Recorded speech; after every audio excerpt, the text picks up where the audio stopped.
Hello, CinSanity, and welcome to this episode of our podcast. Today we have Aaron Warbritton of the Hunting Public on, who needs no introduction. Of course, we're going to talk about hunting public ground, but more importantly, we're going to talk about the mental headspace required for whitetail hunting. It really does make that big of a difference, keeping a positive attitude.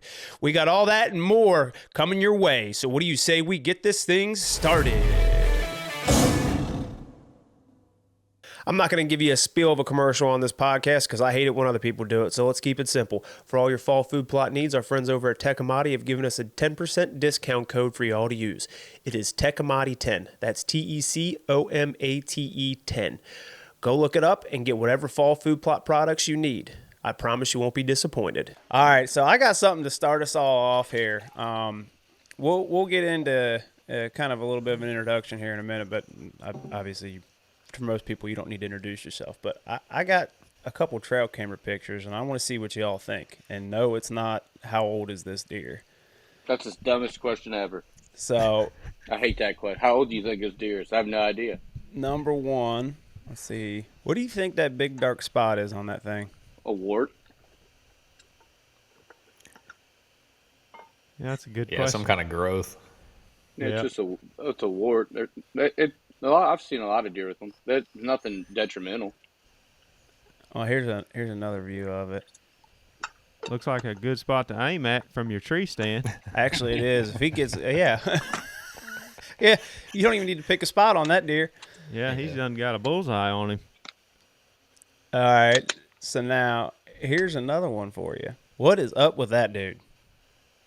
That's nasty. I gotta make my. That tick? Are those ticks? I don't know, dude. Or maybe he just ate some White Castle. Might be ticks. That's that might be ticks. That's a lot of ticks in one spot. Yeah. He ain't bedding, he's sitting.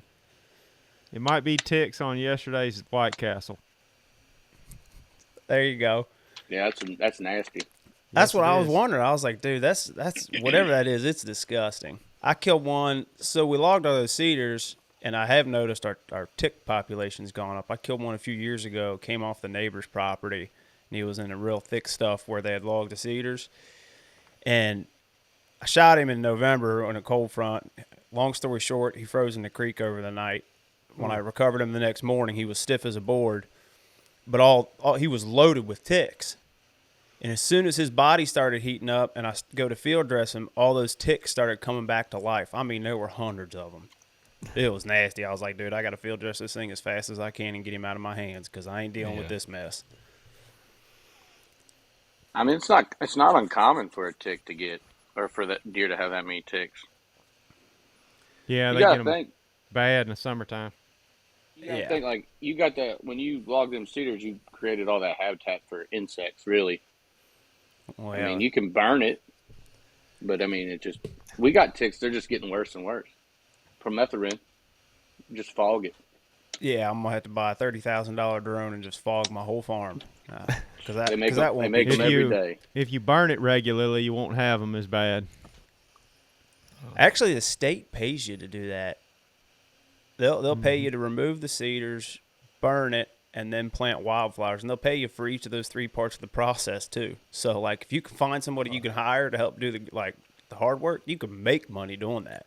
Oh yeah, and burning it won't get rid of them completely by any means, but if you burn it regularly, that'll set them back a pretty good ways. Yeah.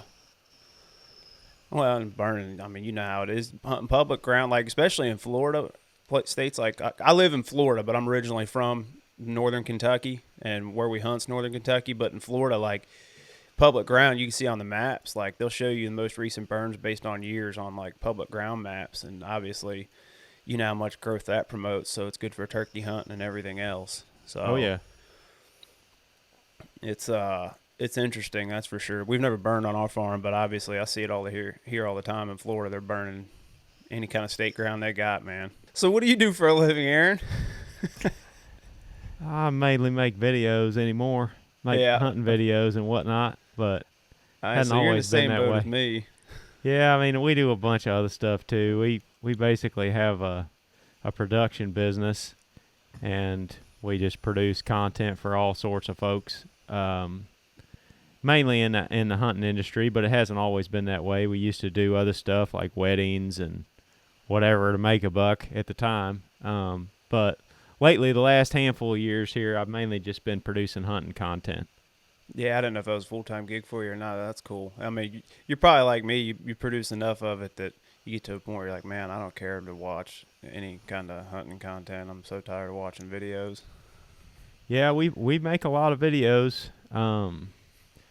It's been that way for a long time. Before I was doing THP stuff, I was working for Winky at Midwest Whitetail, and we were doing TV shows and lots of just semi-live online series. So for about 7 years, I was producing 3 to 5 videos a week, year-round.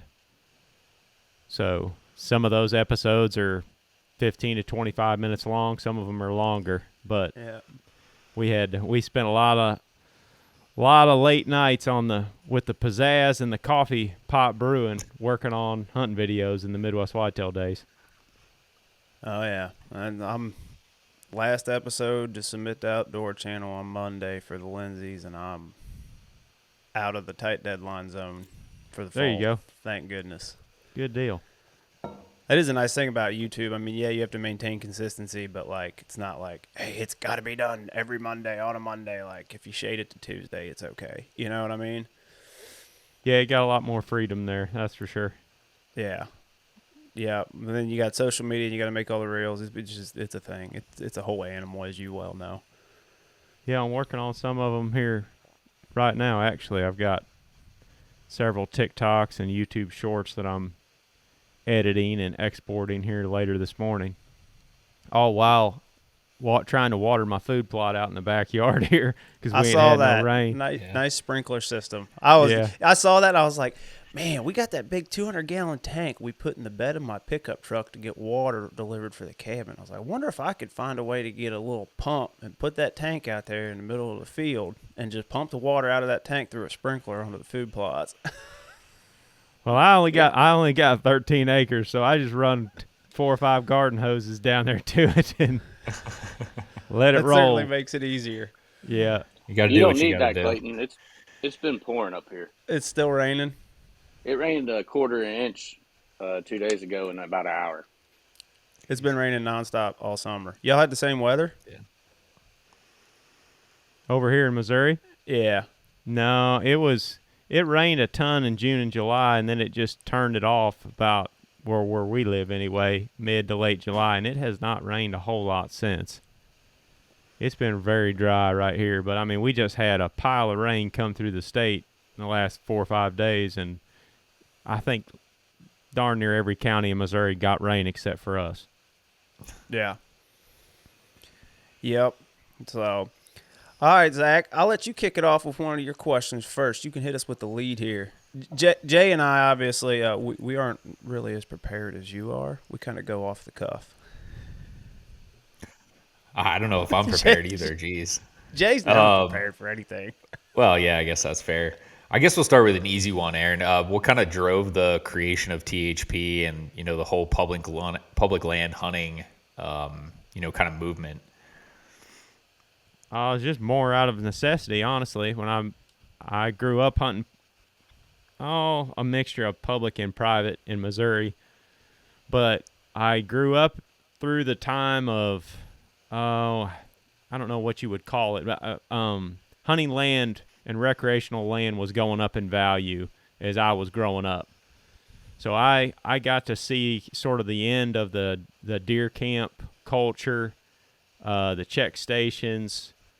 Back then it was less about scoring deer and just more about, hanging out at deer camp and shooting a nice 8-pointer or a nice 10-pointer or whatever. I grew up and whenever I started hunting, that was kind of the end of that and the beginning of sort of big deer management and I guess I'm trying to think like more and more hunting videos at that time that were on DVD and tape that were transitioning into the Outdoor Channel shows, and just for a variety of different reasons through the early 2000s on into the mid 2000s, private land became much harder to access via permission. Like back in the middle and late 90s, we had permission to go all over the place within the county. And my grandpa also owned a 100-acre farm that he bought in the 70s that I shot my first deer on.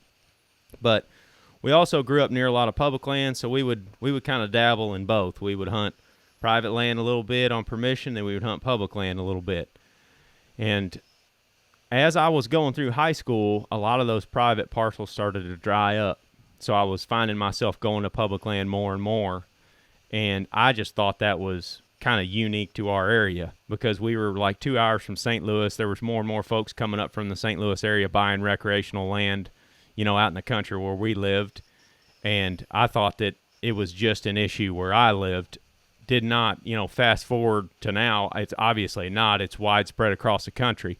But at the time, in my small little, redneck rural Missouri bubble, I thought that was just the case with us. But then I moved up to Iowa to work for Midwest Whitetail, and we had a very difficult time getting private land permission. We were working as interns at the time, so we didn't have no money to have a lease or purchase land or anything. So the only option for us, unless we wanted to drive like 4 or 5 hours in Iowa to bow hunt, was to hunt public land. So that's kind of where it was born out of, I guess. That started way back in the Midwest Whitetail days, like 2011, 2012, just based out of necessity because we were trying to find a place to hunt. And that's, at the time, early 20s, broke college kids that are taking on these internships. There was a whole group of us that were constantly looking for a place to go, and that's why we ended up on public land. And where I was always into producing hunting videos. So that's kind of where it started. And eventually in 2017 ended up being the hunting public. But like I said, at that time we had already been hunting public land for a long time. Yeah. Yeah, I know exactly what you're talking about, the end of the hunt camp days where it's more about, oh, you got an 8-pointer, you got a 10, you're not talking about inches, you got the check stations and all that stuff. Those good old days, they're gone, man. They are gone. Yeah, it's not like that anymore. I mean, there still is deer camp culture out there. It's pretty strong in, your big deer hunting states like Wisconsin, Michigan, Pennsylvania. But in states like Iowa, that's pretty well dried up. In Missouri, there's a little bit of that left, but it's not nearly the same. Deer hunting has become more of an isolated type of an activity for folks. Less of the social aspect is involved, and as you guys know, once you start going down the road of growing trophy bucks or mature bucks, one way to get to that point is to restrict access. I mean, you don't want to put pressure on the animals. Ideally, the bigger parcels you have, the more of them with less access on them, the more mature deer you're going to have to hunt because they're more comfortable in those areas. And I love hunting mature bucks. I mean, when I'm on public land, that's what my goal is to try to shoot one. But that's what we're always looking for, is an area where there are very few people going into. That's what it takes to get them to that age. So I guess a lot of that, along with a number of other factors, have kind of led us to this point. But that's really why we started it, was as we got to filming more and showing our hunts, people started relating to it. And that's when I, across the country, and that's when I realized, oh, wow, there's a large percentage of deer hunters out there that are in our shoes. They're dealing with the same type of situations that we are. So that's kind of where the hunting public was born out of. That's what it means. It doesn't mean hunting public land. It means the general public that hunts. Yeah. The quote unquote hunting public. Now, let me ask you this. If you had to pick one to say you were more successful at, you think you're more successful hunting deer or turkeys on public ground? Turkeys, for sure. Yeah. They're a little bit dumber. Yeah, turkeys, 100%. You can get mad at some turkeys and go out there and make something happen in 3, 4, 5 days. Not always, but with deer, there just is a lot more luck involved on public because with an elk or a turkey, I can eventually hear them and know right where they're at, whereas I can't do that with a deer, obviously. You're basically just throwing darts blindly all fall and guessing every single hunt until you guess right. And if you do it enough and you eventually guess right more often, but it still is a lot more luck involved and a lot more of the grind, where you go and you bow hunt 15, 20, 30 times a year and you maybe get one or two good opportunities at a buck, where the odds of killing a turkey with a shotgun are much better than that, pretty well across the board wherever we hunt. Yeah. Yeah, that it's interesting you say going where no one is. So I have this theory on deer, even during the rut. I call it like a little micro pattern. You find a mature buck, I've noticed sometimes like he'll have like a little micro pattern during the rut where he likes a certain area, certain scrapes, whatever it is, a certain oak tree. Do you ever encounter that on public land? Like you have an encounter with a deer one day and then will you ride that spot for a few days to see if he's got what I'm talking about, kind of like a micro pattern? He comes back in. Are you adjusting? What's your deal with that? Have you ever noticed that on public ground, or are you usually just moving until you see him? That happens occasionally, but it's definitely not the norm. There's just so many factors that are out of your control that you can't manipulate on public ground. So 100%. It's nice when that happens, but it like I said, it doesn't happen very often, just because you have no control if somebody new is going to come walking through there tomorrow morning. Maybe somebody's out for a recreational hike with their dog and they bump into that deer. That he may only move 200 or 300 yards, but he will adjust his pattern based off of human pressure. Yeah. Yeah, it's interesting to watch them, that's for sure. So two different animals, man. A public land whitetail, oh yeah, and a private land whitetail are two different creatures. Well, they both respond to pressure, right? Oh yeah. It's like they don't know they're on public, they don't know they're on private, but they know what you are and that you are there to kill them, especially once they get up to a certain age. That's the biggest difference, though, is on public land you cannot manipulate that pressure. It is going to be what it is because it's public. You're going to have people out there. On private land, you can manipulate how you access the property, when you access the property, how often you hunt these particular stands, how often you leave these particular areas alone, sort of set aside as sanctuaries. There is stuff like that on public where people will frequent less than other spots.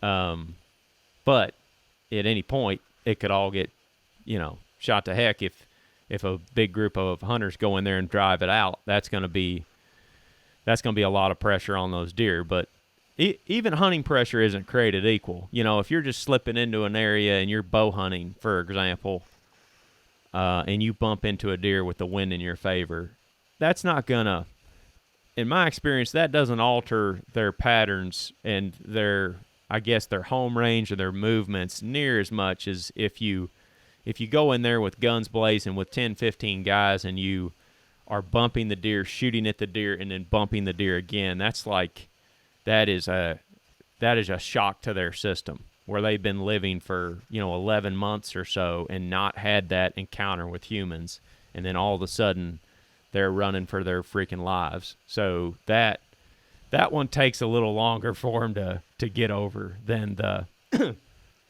bow pressure whenever you bump into them during bow season. For sure. You talk about manipulating pressure. How key do you think it is to, look at a parcel of public land and, really dissect where the outside pressure is coming from and almost using that as a hunting tactic? Oh, we do that all the time. I mean, I'm looking for people more than I'm looking for deer, probably 70, 80% of the time. And I'm just trying to understand how people use that landscape, where they commonly frequent, and like you kind of alluded to, where they're accessing the property from. If they can get at that property from 4 different sides, and they regularly are, well, then that's going to that's obviously going to impact where the deer are at. But people are somewhat predictable.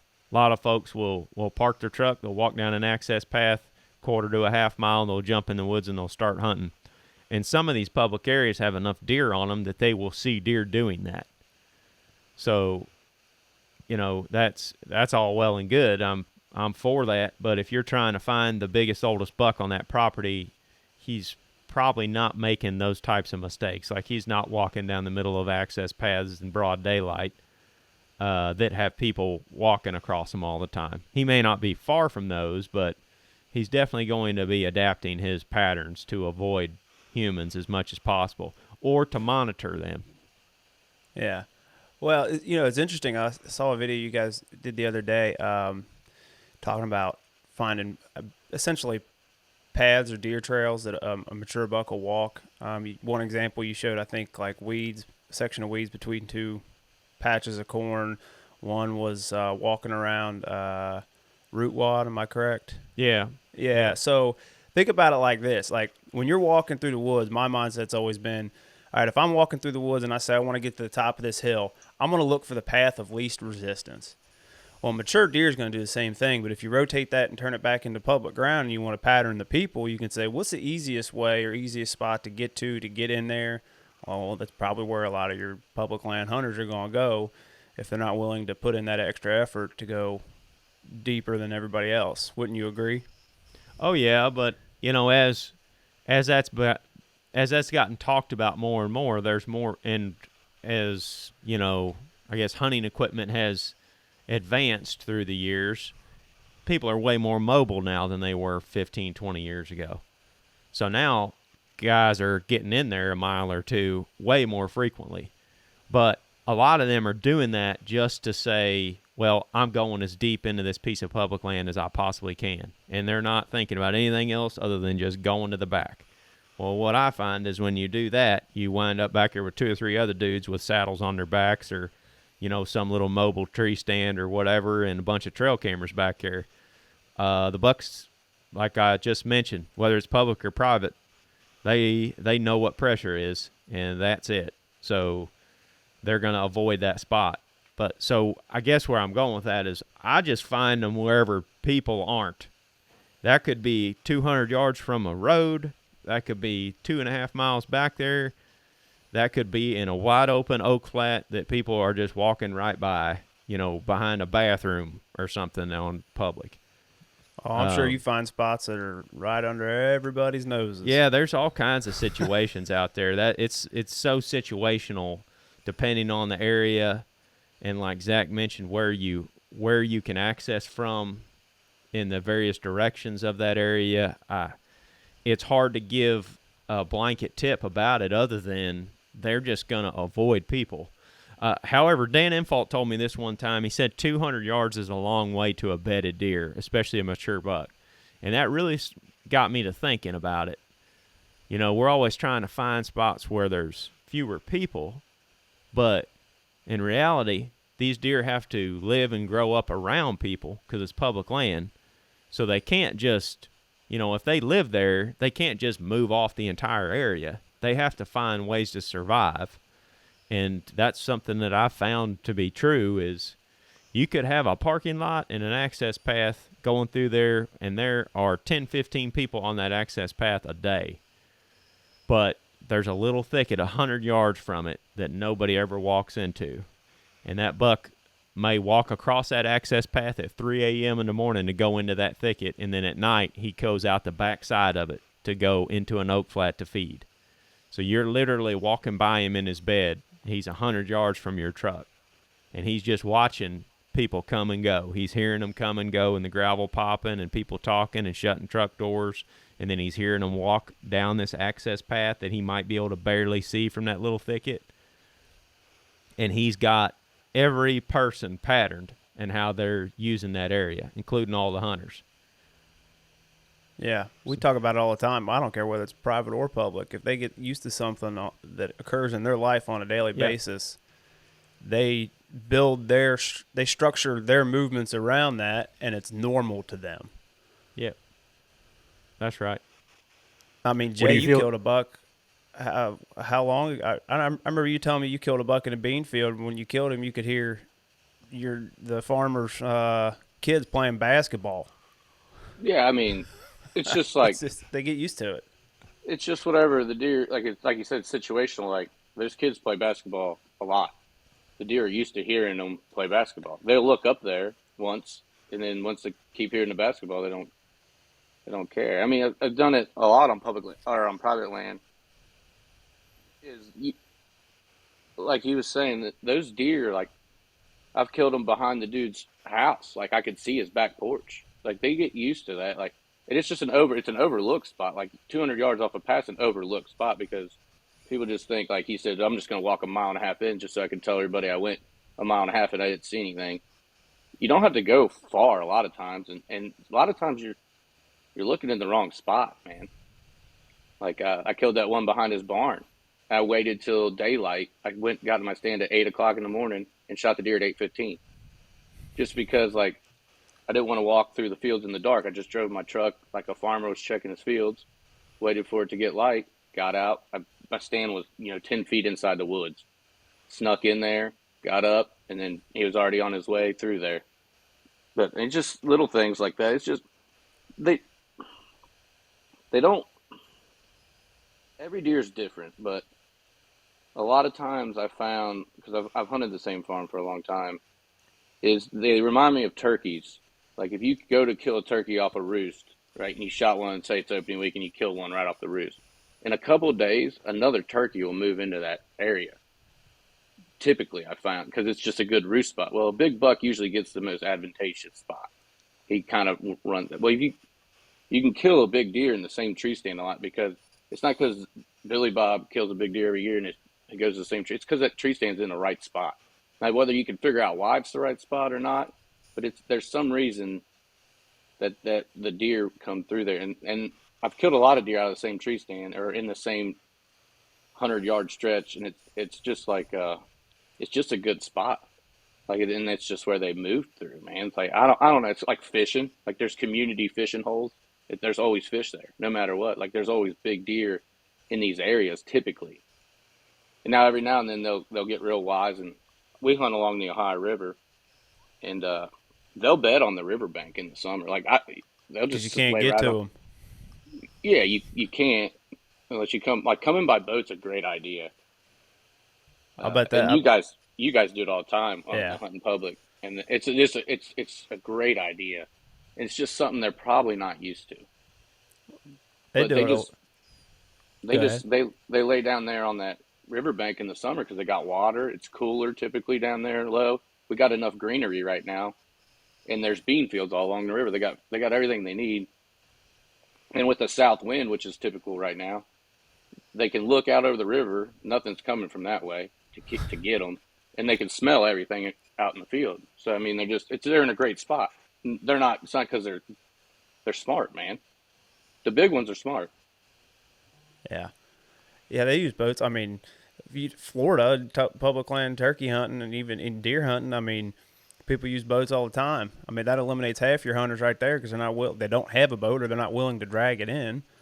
But now that being said, people that are diehard will key in on that. So, all right, what do you do once you get past the boat crossing part? How do you get away from the hunters? Yep. That's the conundrum. Yeah. Down in Dale Hollow, you'll see a turkey hunting public land down at Dale, and like it looks like duck hunters are going out there in the morning. Like everyone gets in a cove at Dale, and hopefully you're in a cove by yourself and you're just listening, and then you pull in and cut up a drainage or you try to get in position. But it's gotten bigger now. But back years ago, we could go down there and it wasn't as many hunters on that doing that kind of thing, and it's a very fun trip, and we've had a lot of success doing that. But like the boat things, if you got any sort of water, navigable water on a piece of public, like it's not a bad idea. Something to think about. Unless you're in Florida, because them big gators. Oh, yeah, you guys got a lot of reptiles, and I'm not a fan of reptiles. Neither am I, dude. No way. No, I want No no way. part.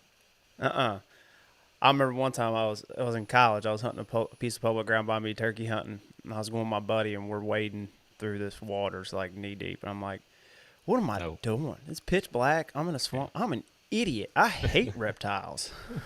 It's like, I'm sorry, but I don't know if this turkey's worth it. Not for a snake, man. I hate snakes. So, Zach, did you have a question? I think you were going to ask one. Oh yeah, I was just Oh, gonna Bert ask went on a Aaron. tangent. I was gonna ask Aaron what kind of the craziest place he's ever shot a deer was, or a turkey, or both, on public. Tell me it's 200 yards from your truck. I've done that several times. Trying to think. Man, the craziest place. There's been a couple of spots where we were in some very, very steep country where we had to pack the deer out. Those were, at first glance, you would have looked at that spot and thought, there ain't no way there's a deer down there, let alone how are we even going to get down there? Like, we're going to need a freaking parachute to dive off of this cliff to get down there where they're at. But we've killed a few of them down in them holes like that where once you got down in there and you killed the deer and you were looking up around you, there ain't no way that you're getting the deer out other than packing it out on your back. It's just so steep and rugged. Was it in But- Ohio? It's gotta be. done It that a sounds couple like times. Eastern Ohio. Yeah. No. I've done that a couple but times we- in northern Kentucky. Yeah. Yeah, we killed several of them, deer and turkeys pretty close to the road, pretty close to the parking lot. We shot a turkey a few years ago in Iowa that we called across a gravel road, and then there was about 7 or 8 Amish folks come down the road walking and riding their horses, and literally had to put my safety on and point my gun at the ground so that I wasn't pointing at them. They rode right by the turkey that was strutting in the road ditch, and they actually, when he saw them coming, he kind of ran up in the woods over close to us, and they rode right by. And if they would have just looked down there in the woods, right off the side of the road, they would have seen us sitting up against a tree. But they never did. They just kept on going. And about the time they got out of earshot, that turkey gobbled, and about 30 seconds later, we killed him. That's pretty awesome. Yeah, that's crazy. Lots Yeah, of I know. crazy situations, lots of oddball situations like that out on public. Yeah, I'm I sure know- you run I into know some pretty Eastern crazy Ohio's- stuff. Eastern Yep. Ohio's got some wild stuff, that steep country you're talking about. We know a guy, Jay and I know a guy that lives out there by it. And he's literally the definition of mountain man. I mean, lives out in the middle of nowhere, doesn't even have an email address, dries his own jerky over a live campfire, like all that kind of stuff. And he'll go in there, walk into public, and he'll find these giant deer. And I don't even know that he cares about hunting. Justin? Yeah. Oh yeah. He doesn't care. I think he just likes to explore. He likes snakes. That's what he likes. Yeah. He's a weirdo, man. He can't, who does that? Dude, if you start talking about timber rattlers with him, he will go off on a tangent. He'll be talking about how beautiful these different color phases are and this, that, and the other. I'm like, dude, you are nuts, bro. No thanks. Mm-mm. Yeah, I'll pass So- on the snakes. We got enough of them here Yeah. in Georgia. Yeah. So what's what are your favorite states to hunt public ground? And is there a reason why, or? I love hunting around home, just being closer to family and friends and stuff. That's something that I'd like doing every year, whether it's private or public. But outside of that, I like going just about anywhere. I don't have a particular favorite, if you will, for deer or turkeys. I just like exploring new country. I like going back to the same spots where we've had success in the past, but after you've killed a deer or two off of one of those areas, you kind of know what's going on to a degree. I mean, you could always learn more, but I feel like I learn more in general just about deer and deer hunting whenever I'm exploring new stuff, because I'm starting from scratch, and I'm always thinking like, how can I compare and contrast this spot to the last spot that I was hunting, or a spot in a totally different state, or how the deer moved in Michigan on this hunt versus how they move in Pennsylvania on this place on this hunt. And what I found is a lot of people key in on the state, but it really comes down to the details within the specific area. Like you may have, there's a lot of folks, for example, that will live in the southeast and what they want to prioritize their time by coming to the Midwest to hunt bucks in the rut. Well, if they spent half of the amount of time down there just locally learning what they have close by, they would probably be as or more successful, just because we found areas in heavily pressured states that are phenomenal hunting spots. I mean, and then you contrast that with Iowa public land, and Iowa public land is definitely better as far as the quality of bucks that is on it, but it's still public land, and it gets a tremendous amount of gun pressure in early December with people doing deer drives and stuff. I could show you areas in states that are very much under the radar on public land that the public lands in those spots are probably better than anything I've seen in Iowa. And these are states that are not well known at all. They're states that people travel from to go hunt other places. But the reality is that there's probably a lot of pressure on a lot of those spots, but there's usually a few areas that there's just the dynamics of it may hold bigger and older bucks and may have less pressure on them. If you're in a state, for example, that allows deer driving, and the public area that they're driving deer on is set up in such a way that there's these little woodlot thickets that are very easy to push. Like you can set up hunt standers on one side of it, you can push drivers right through the middle of it, all the deer are going to spray out the back and they're going to get shots at them. They will murk deer in those situations. Contrast that with big, steep woods country. It is where deer can escape in different directions in the middle of a deer drive or the middle of a push, and they have lots of steep escape routes, steep terrain. It's much harder for people to go in there and perform a deer drive and be successful in that situation with a gun in their hand. So in those situations, we tend to find sometimes more mature bucks. Fewer deer in general and harder to hunt, but more mature bucks because of that reason, because they're just more difficult to hunt. And you have that in Iowa all the time. I mean, I can go show you some private lands in Iowa where there's just, there's 4 and 5 year old bucks running all over the place. But then you go 10 minutes down the road on a public area that is set up in such a way that I mentioned, where it's very easy to drive, where deer do not have adequate escape cover or escape routes, then they just get pummeled. And on that particular area, you'd be lucky to find a buck older than 3 or 4 years old, and then you go 5 minutes up the road on a big piece of managed private, and there's numerous bucks that are that old. It's all part of the intricate details of the specific area. That goes with private land too. I mean, but we see that all over the place. I love hunting, getting into new spots and trying to compare and contrast them and figure it out. That's probably my favorite thing to do. That's why I think I like not necessarily the actual hunting part, like sitting in the tree. It's more like scouting, figuring it out, the setup, all that stuff, because that's the challenge, right? Like you're saying, it's something new. It's a new equation. How are you going to solve this problem? I love scouting. I like scouting almost just as much as hunting. Oh yeah, you find like a giant scrape hub, something like that. You get all excited, that's the fun part. Then you sit it and you see one spike. That happens.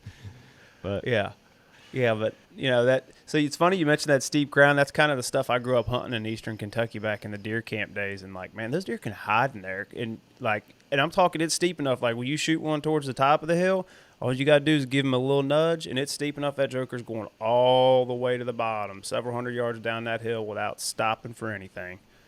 I mean, that's where you can, like you said, you find big deer in steep country. It's going to be a lot of work for you, but you can find them.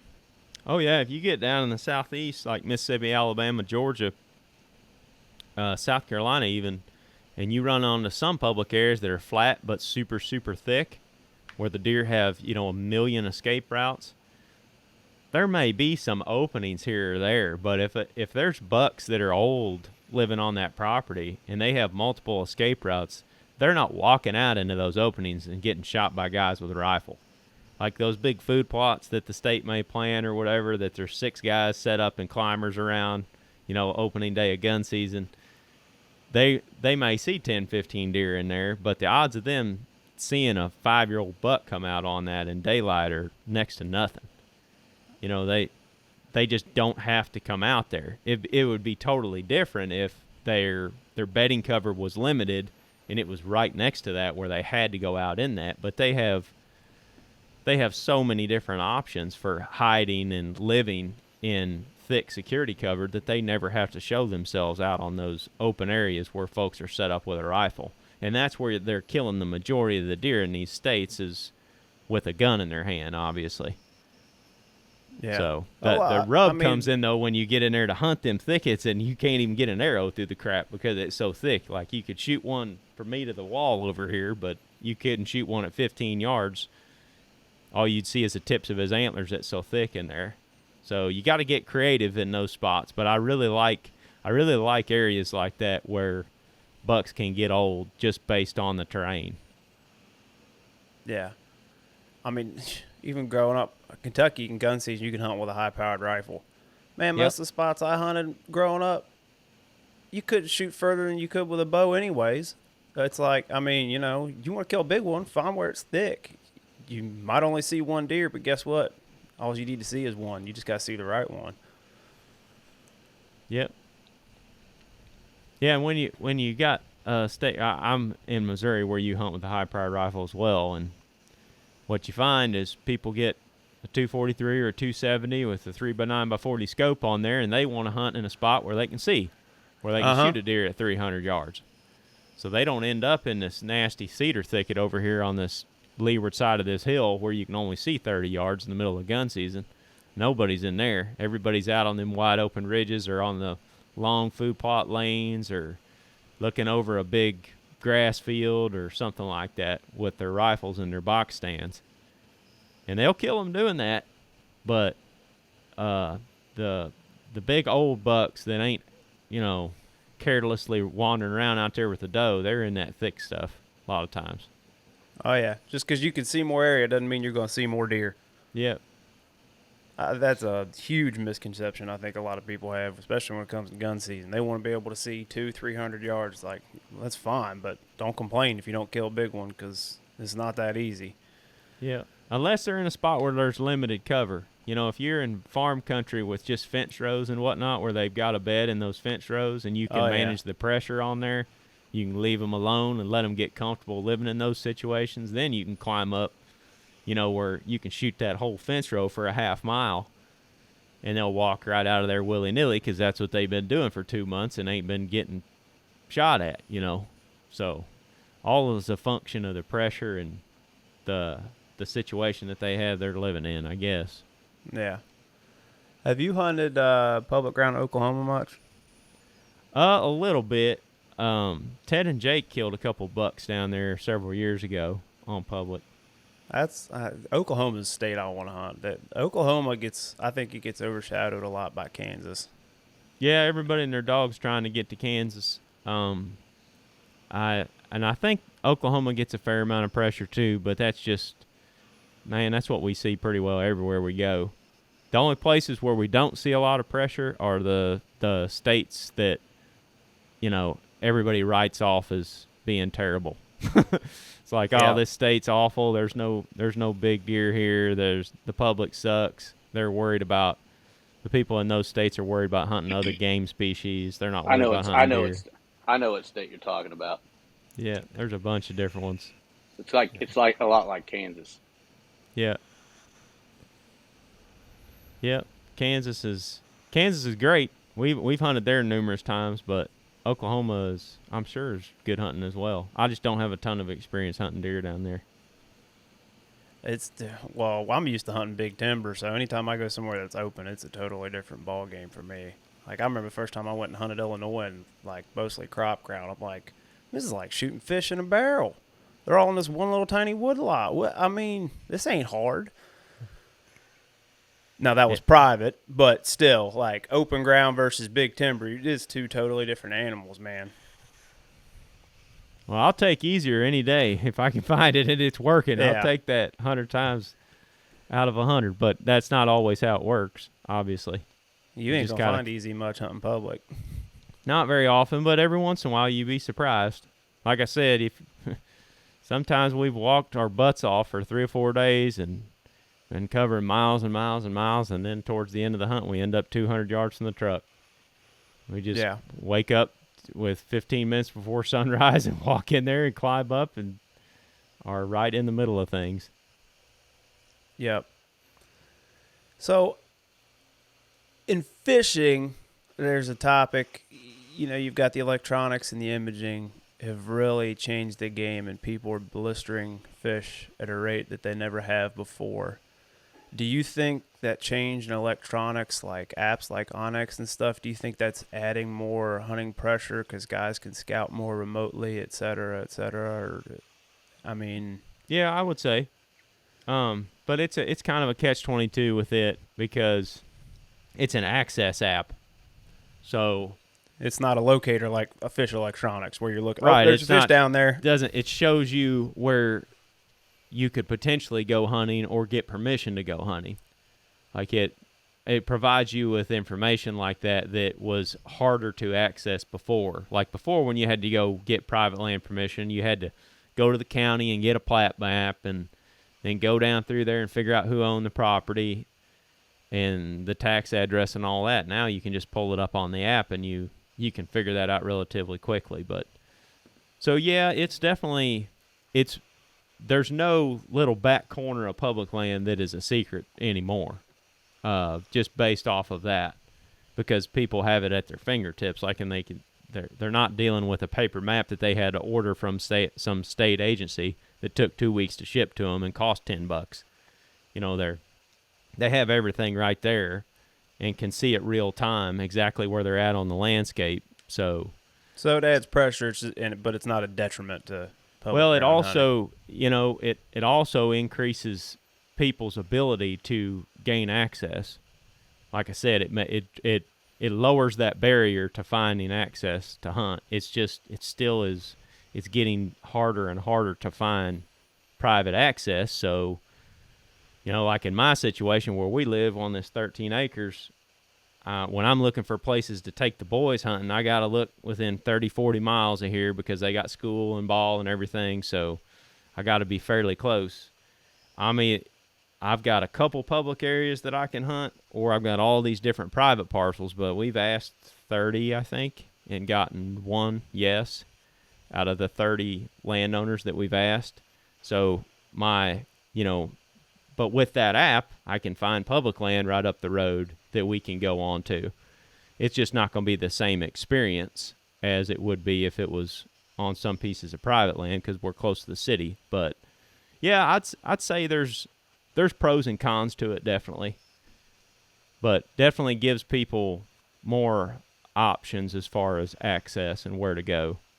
I do think overall, though, that technology is, you know, in a variety of different ways is making it much easier to harvest deer and turkeys and whatnot out there. Just like the live scope with fishing, like you're alluding to. Yeah. I mean, now we've got drones, you know, on the landscape, which is really interesting from a deer research perspective. There's a guy on YouTube that's doing a bunch of deer research stuff with his drone. He literally didn't even hunt last year, I don't think. I think he just spent it flying over properties and researching deer, which is extremely eye-opening. It's awesome info. But there's a lot of folks that are using drones to like locate deer on their property and then go in there and hunt them, which is getting a little that's getting like your live scope issue, you know. That's why states are coming up with laws for it. So. Yeah. Yep. How many are there a bunch of drone laws with a lot of the public ground you hunt? Oh yeah, most of it you can't fly drones over. That's what I was about to say. I bet you can't even have a drone near it. No. What are your thoughts Most on of it you can't. trail cameras? Trail cameras on public land. I never really had much of an issue with them until the affordable cell cameras started coming out. You know, in the last 3 or 4 years, 4 or 5 years maybe, when cell cameras became more and more affordable now, and, you know, the battery life gets better, the reception gets better, through time, you're going to just see more and more and more of those on the landscape. Like right in the middle of a bedding area that's 1.5 miles back there where people would rarely frequent otherwise, there will be a cell camera with a solar panel on it. And now that hunter don't need to go in there and check it every 2 or 3 weeks or every month because they've got the pictures coming right to their phone, obviously. So they can go in there in July or August and set it up and leave it for the entirety of the fall and just wait till they get what they want to see on it and then go in and hunt. To be honest, I like making hunting as basic as you can.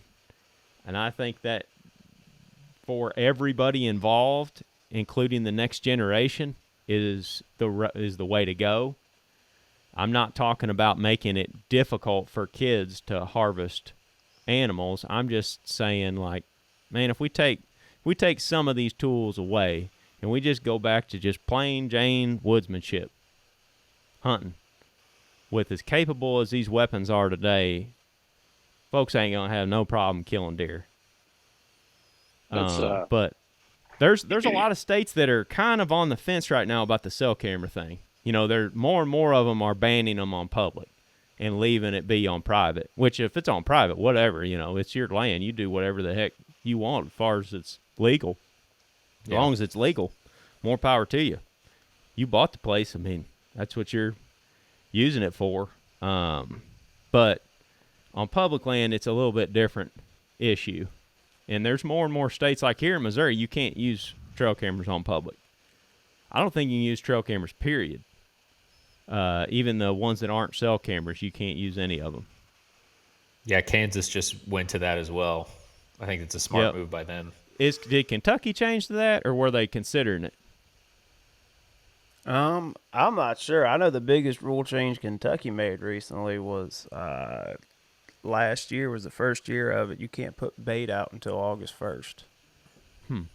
Which doesn't make any sense. It should be the opposite way. You should be able to bait up till August. If you want to help, you should be able to bait up till August 1st. Then August 1st, you got to shut the spigot off, just like they make you do for turkey season. Like 30 days before season starts, you got to quit baiting. Can't kill Why turkeys. did they? What was their reasoning behind that?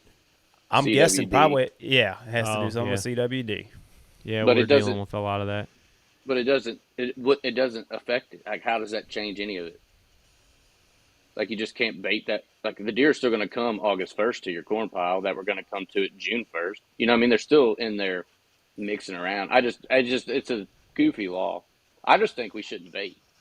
I'm with you. Like, newer generations, like you talk woodsmanship, they don't do that. They don't, you know what I mean? They just dump a corn pile and put a cell camera on it and they'll shoot a 150-inch deer on private land. And they're like, I got it figured out. Like, if you take that away from a lot of people, what do you know? You know what I mean? Like, if you take live scope away from somebody that grew up using it, like, how do you fish? I can't look for them. You know what I mean? Like, well, you got to go fish a point, a windy bank, a channel swing. You know, you get back to the basics of fishing versus throwing a minnow at a bass in 100 foot of water, but he's 5 foot below. Those fish would never, ever got caught. Like 7, 8 years ago, nobody was catching those fish. They didn't even know they were out there. You know what I mean? They're just sitting in the middle of them guts and they're wearing them out. They're just pelagic fish. They're just a different, group of fish. But it's the same with, like, I'm with you. I had so much more fun hunting public land when me and my dad went and just scouting it and not knowing what was there. Like, trail cameras are great tool for inventory, but like, you just walk up, you find big rubs, a bed, a couple scrapes, like just the mystery of it. Well, it keeps your imagination alive, right? Well, that's what made you start. Articles on ChatGPT talking about how ChatGPT's killing people's imagination because they're relying on it so much to write papers in college or whatever else. Like, when you're just scouting and you're not using cameras, like, you got that hope, like that dream, like, man, what if this is like a giant? You know what I mean? And then it turns out it's a old 7-year-old 120-inch just gnarly 8-point that's a bully. but that's But part it's of it. That's still what's fun. it's still an awesome deer. I mean, anytime you're killing a deer over 4.5 years old, even a 3.5 year old deer is in many states is a mature deer. I mean, obviously you're going to try to shoot a 4.5, 5.5. Some dudes, depends on who you are. It doesn't really matter to me. I don't care what you shoot. You shoot whatever you want. But like even a 110-inch 8-year-old buck is a tremendous accomplishment, man. Like that deer has eluded a lot of stuff, and he's not silly. You know what I mean? He's an 8-year-old deer. I mean, that's a very, very tough deer to kill. Yeah, I Well, would take to a that. point, they get older and lazier. Well, I mean, there's a transition. Like a 4.5-year-old deer is probably the hardest deer to kill. He's at the Yeah. peak. He's at the peak. He's strong. 5.5 is pretty tough. And yeah, some deer do get old and lazy, and they get arrogant per se, right? They're just real confident in their ability. But still, like I don't even know anybody that's killed an 8.5-year-old deer. One guy, because he sent the tooth off. But I mean, that's when you're getting back to like you see like people post a picture of a deer, and they're like, "How old's this deer?" I don't know, man. Like I don't know how old your deer are. It, I don't know if it's. I can tell you it's either over 3.5, probably, but I don't know if it's 4.5 or 9.5. Unless you got trail cam pictures of that deer, just because it's not a huge body deer, don't mean it's not 9 years old or 8 years old or 5 years old. We killed a deer that was 6.5 and it filled just 155 pounds. It's just not a big deer. You know what I mean? Genetically, it just wasn't a big body deer. But, I mean, that's just a loaded question, that people ask. Oh yeah. Like, how old's this deer? Like, I don't know, man. Oh, hey, Old, he old gets your heart enough. pumping, then he's old enough to shoot, buddy. Yeah. As old as he's going to get if you shoot him. That's how old he is. Yeah, I always go back to why did I start hunting? Because I've been through different phases. At one time I was trying to kill a certain size antler buck. One time I was trying to kill a certain age deer. And anymore, I've almost reverted back to how I just started. It's like I try to put myself in the 12-year-old me's mindset of like, what was it like when I was going to the woods and I was, a kid and just excited to see a deer, like hearing footsteps in the leaves and not know what's coming down the trail, but it's a deer and getting ready and your heart's just pounding and it's a doe. I remember that when I was little, and that's sort of the mindset and the perspective that I'm always trying to keep when I'm going out there. And when I think about it, you didn't need nothing but a pair of boots and some warm clothes and a whatever cheap Bass Pro Shops compound bow that I had. You didn't need you didn't need all this stuff. You just you just needed to go to the woods with a positive attitude and sort of a clear perspective that it's hard to do nowadays. Like you mentioned, ChatGPT, people aren't thinking, they're asking it to think for them. Or Yep. people are getting on social media and they're seeing their perspective is being influenced by all these pictures of, like Jay saying, how old is this deer? This deer's this age or whatever. Or this deer scores this.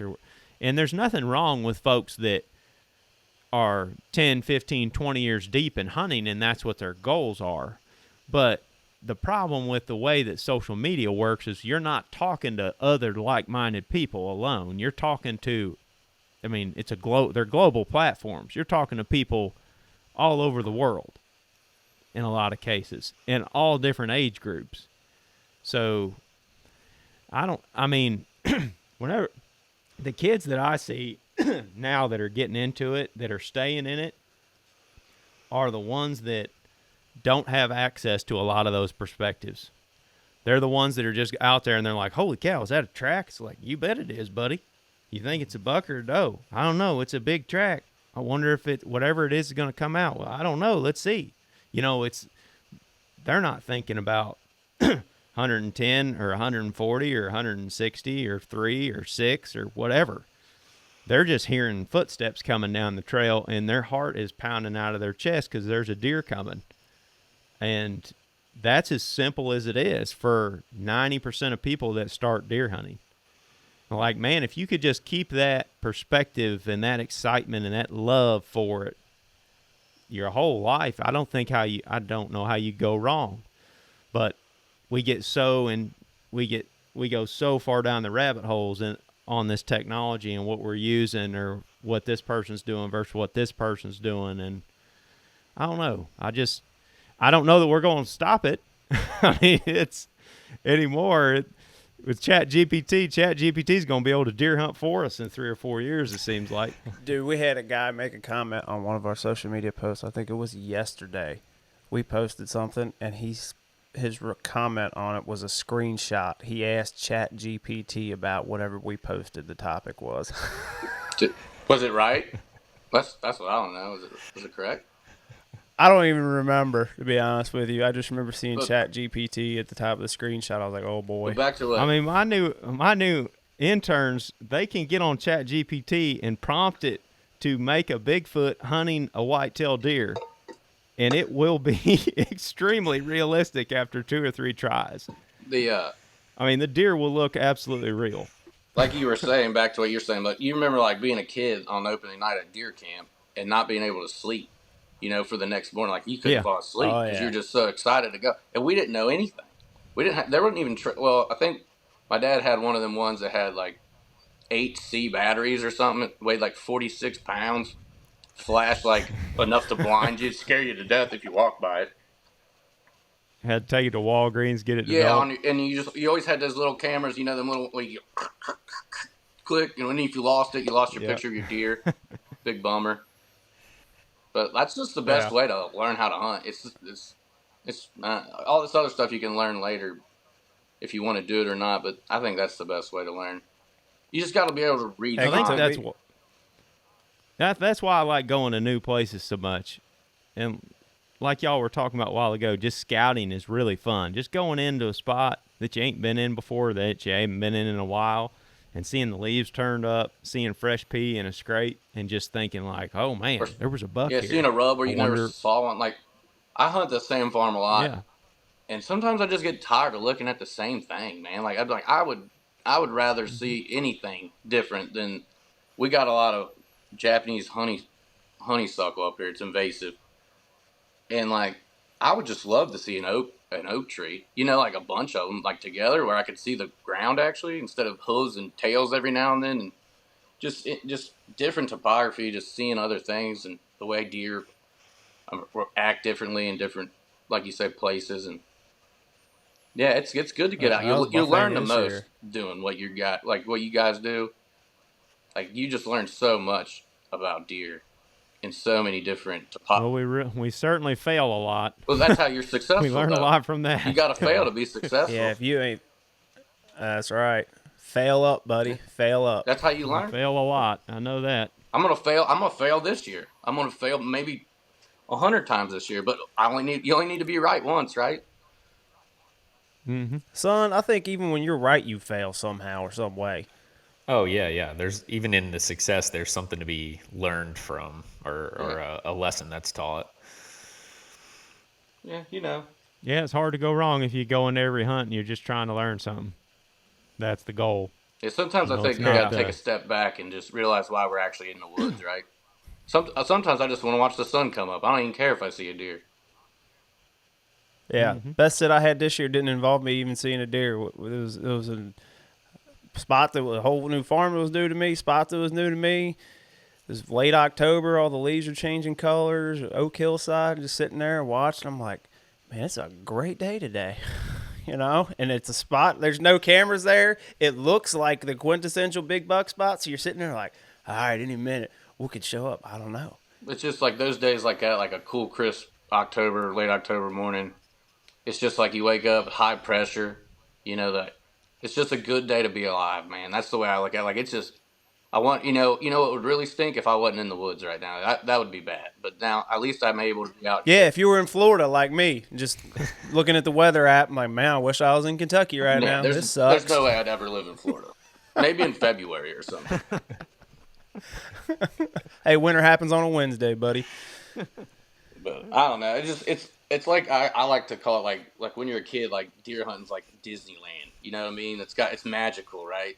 Oh yeah. But like now, like we're just losing that magic. I feel like, and you just don't want to lose that magic. You want to stay in tune with the reasons, like Warb said, why you started. You know. Yeah, I think one of the hardest things, or one of the biggest things I've learned hunting wise, is that it is such like a self-policing activity, right? Like there's laws, regulations, everything, but like you're gonna get out of it like what you want to get out of it. Like people need to like sometimes hold themselves to a higher standard and really challenge themselves and I think that maybe it's cutting trail cameras or maybe it's cutting cell cameras or it is hunting public land or whatever it is, just trying to get back to simplifying things and just really thinking about like, hey, what do I want to get out of this? Yeah. Well, and like, oh, I had a thought, and then whoever's dog it is. That's my guard dog that's got His his torn dog. Achilles on a Yeah. couch that can't move. He usually doesn't bark. Aaron, you'll appreciate this. We had Leela Koski on like a month and a half ago. Mid-episode, my kids are home from school in the summer. Mid-episode, my daughter walks in the office. She was here by herself that day. Daddy, I think the dog got loose. I'm like, what happened? I told Jay and Graham, I was like, you guys got to anchor this. I got to go. Middle of recording an episode. I'm driving around with her in the truck looking for the dog. And I get back, I'm like, Avery, how open was the door? Like this much? I'm like, I go back, the dog was laying on the freaking couch the whole time. Hey, that's kind of like a big deer on public kids are land. great. Sometimes they're right under your nose, man. You just don't know because you didn't look there. I was like, I've you done got the to be exact kidding me. same thing. Other than I wasn't in the middle of a podcast. I mean, I spent 3 hours looking for a dog that was laying under the bed the whole time. Yeah. Oh, gosh. Oh, so self-policing. Yeah, like, I think at the end of the day, if you want to go out and just, like, shoot a deer just to tell people you shot a deer, cool, good for you, man. If you want to have fun, if you're looking for ways, like if it's getting dry and stale for you and you're getting burned out and you're looking for ways to have fun, maybe start cutting technology, out of it. It's just like your kids at home. They got tablets and YouTube and everything. It's like, no, we're not doing tablets and YouTube all day. You get that for like 10 minutes at best. Like, when we were kids, how'd you have fun in the summer? Wasn't on a stinking tablet. You're outside playing with the other kids that lived around you, or your brothers and sisters. The same concept. Yeah, you got to find a happy medium in there, especially for kids, because you can't make it, if you make it too hard, the majority of them won't get into it because it's so difficult. Like if you handed a 9-year-old a recurve and said, okay, go out and kill a buck this year with that thing, good luck. Yeah. But that's the whole thing is, we've probably went far enough in this one direction that we could sort of rein some things back in a little bit now. We've got muzzleloaders now that can shoot 400 or 500 yards that are just as accurate as a center fire rifle. We got bows that are getting better and better in technology that, you can hit quarters with at 80, 90 yards. I can't, but I just came from Total Archery Challenge, and there's plenty of people that can. Yeah, we did. But there's, yeah. It was a good time. It was a lot of fun. It was super hot, but yeah, there's all kinds of different things in today's day and age that make it a little bit easier than definitely what it was 20, 30 years ago. But we all somehow got into it and found a way to love it. And like, I'm sure you guys are same as me. Like, I'm not going to quit hunting anytime soon. This is sort of my thing. It's probably always going to be a part of me in my life. So how do you get more young people on that path? Hunting saved me many times.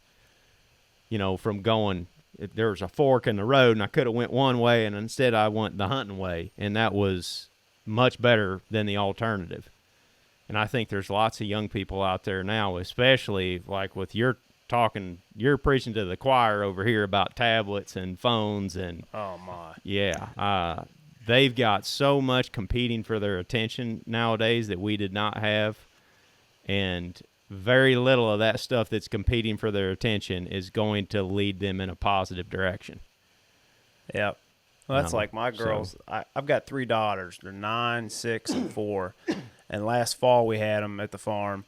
And they had just the greatest time every day. We'd take them down to where we got a patch of persimmon trees. They had just the greatest time going down there and picking them up off the ground and figuring out which ones are ripe and not ripe. My middle child, she'd walk around just throw them right in her mouth.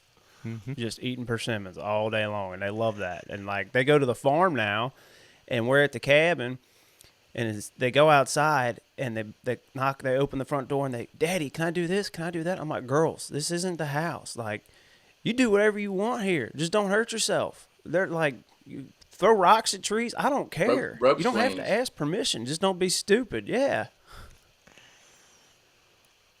You know, Yeah, Jay helped me with a awesome. photo shoot. We took a rope swing out of the tree in front of the cabin. We were driving around my farm shooting photos for Nomad, and I needed to keep my two daughters entertained. So every time we went to a new spot, we just hung the rope swing in a new tree, and they did that all day Yeah, long. I'm a professional rope swing hanger. And you professional at Perfect. swinging on it. I got pictures of that too. Well, sometimes I like to have a little fun, Clayton. Yeah, Perfect. it's bad, man. The technology and tablets are killing people. I agree, and I'm a guy that puts content on them.